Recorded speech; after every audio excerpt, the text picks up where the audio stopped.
Lição de terça-feira e o tema de hoje é a crucifixão. Então, Jesus foi julgado de forma errada, Pilatos simplesmente entregou para os líderes judeus para que pudessem executar aquilo que eles estavam tão desejosos. E aí então, naquela manhã, algumas pessoas seriam crucificadas, entre eles um tal de Barrabás, um terrível de um ladrão, e aí então o povo preferiu que Barrabás fosse solto e Jesus então fosse morto no seu lugar. E Jesus carregou uma cruz que não era a sua cruz, aquela cruz era para Barrabás.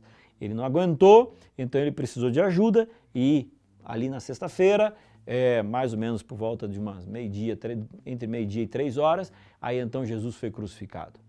Hoje a gente olha para os desenhos, né, e para as figuras que são pintadas sobre Jesus, está ali ele, né, com os cravos na mão, normalmente embaixo tem como se fosse assim uma madeirinha para ele apoiar o pé, né, onde também tem um prego grande no seu pé, e ele normalmente tem assim uma faixa na frente, como se fosse uma toalha, como se fosse uma roupa, né? Isso é para nós hoje, mas bem provavelmente Jesus foi executado, colocado na cruz completamente nu. E qual que era a ideia da cruz? A cruz era uma morte cruel, onde os romanos faziam com que os seus principais inimigos morressem daquela forma. Eram pessoas que eram completamente contra Roma, então eles davam aquela sentença terrível, vai morrer na cruz. Porque quando você estava na cruz, você podia ficar ali alguns dias, inclusive, pendurado. E aí os seus músculos, eles iam rompendo, daqui a pouco você não conseguia mais respirar, e aí então você morria numa situação terrível. A morte de cruz era algo terrível, e ali estava Jesus. Jesus estava crucificado, e eu fico imaginando as pessoas que estavam em volta de Jesus. Quem estava ali? Estava uma multidão, que muitos deles conheciam Jesus daquele que tinha multiplicado os pães, mas por uma questão de influência da maioria, sabe aquela coisa de um influenciando o outro, daqui a pouco, de bom, Jesus transformou em uma pessoa terrível que tinha que ser crucificado. Aos pés da cruz existiam ali os líderes judeus que estavam felizes da vida. Por quê? Porque agora o problema estava resolvido. Aquele Jesus que eles estavam com medo de perder para ele o lugar de liderança no povo, agora estava morrendo. O problema estava sendo resolvido. Ali, ao pé da cruz, estavam alguns discípulos também. Eles estavam envergonhados, eles estavam com tristeza, eles estavam sem saber exatamente o que aconteceria da sua vida dali para diante e olhando para aquela cena. Mas ali também estava Maria, sua mãe.